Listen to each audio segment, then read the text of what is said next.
2018 সালের পর আবারও ঢাকায় বসছে দক্ষিণ এশিয়ার শ্রেষ্ঠত্বের আসর সাফ চ্যাম্পিয়নশিপ। 4 নভেম্বর মাঠে গড়ানো সাফের শিরোপার লড়াই হবে 17 নভেম্বর।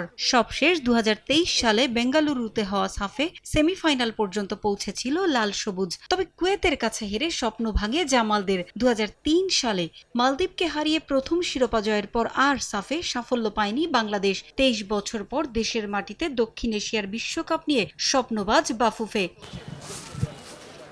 ফিফার নিষেধাজ্ঞায় পড়া এবার 7 দলের আসর থেকে কাটা পড়েছে নেপাল। 6 দল নিয়ে ঢাকায় হবে ম্যাচগুলো। হামজা সমেত জায়ানরা যোগ দেয়, শক্তি বেড়েছে লাল সবুজের। সবশেষ ইউরোপের মাটিতে সান মারিনোকে 2-0 গোলে হারানোকে অনুপ্রেরণা হিসেবে দেখছেন বাফুফের সভাপতি। শিরোপা নিয়ে তাই আত্মবিশ্বাসী ফেডারেশন প্রধান। প্রথমবারের মতো ইউরোপের সাথে খেলেছি, ইউরোপের মাটিতে আমরা ইউরোপের 2 গোল করে এসেছি। সো এই মাইলস্টোনগুলো আমাদের কিন্তু আমাদেরকে স্ট্রেংথ দেয় যে আমরা ভবিষ্যতে আরও ভালো আমরা করতে পারবো। বাট তারপরে কি হবে? তারপরে রিবিল্ড করতে হবে। আবার বিশ্বকাপ সাইকেল শুরু হবে, আবার অলিম্পিক সাইকেল শুরু হবে, আবার এশিয়া কাপ সাইকেল শুরু হবে। আমরা এই আগামী 2 বছরে সাফ জিতে র্যাঙ্কিংটা বাড়িয়ে রিবিল্ডের দিকে আমাদের চলে যেতে হবে। ঘুমের জাদু সোয়ান গ্রুপের একটি পণ্য।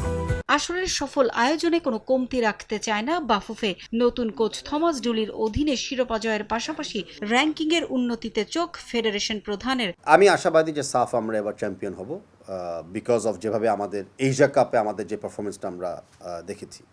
আর আমাদের সামনে কিন্তু বেসিক্যালি সিন্স আমাদের বিশ্বকাপ এবং এশিয়া কাপ কোয়ালিফিকেশন বন্ধ হয়ে গেছে, এই গ্যাপ পিরিয়ডে আমাদের কিন্তু খালি 2টা এখন উদ্দেশ্য থাকবে। একটা হলো সাফ জিতা, আর আরেকটা হলো র্যাঙ্কিংয়ে ইমপ্রুভমেন্ট আনা। সাফ জিতলে র্যাঙ্কিংটাও ইমপ্রুভ হয়ে যাবে, আর পাশাপাশি অন্য ফ্রেন্ডলি ম্যাচ খেলে আমরা র্যাঙ্কিং ইমপ্রুভ করব। 25 জুলাই ঢাকায় হবে সাফের জমকালো ড্র অনুষ্ঠান। এরপর আগামী 1 আগস্ট ভুটানের রাজধানী থিম্পুতে আনুষ্ঠানিক ড্র অনুষ্ঠান হওয়ার কথা রয়েছে। পারভিন আক্তার, সময় সংবাদ, ঢাকা।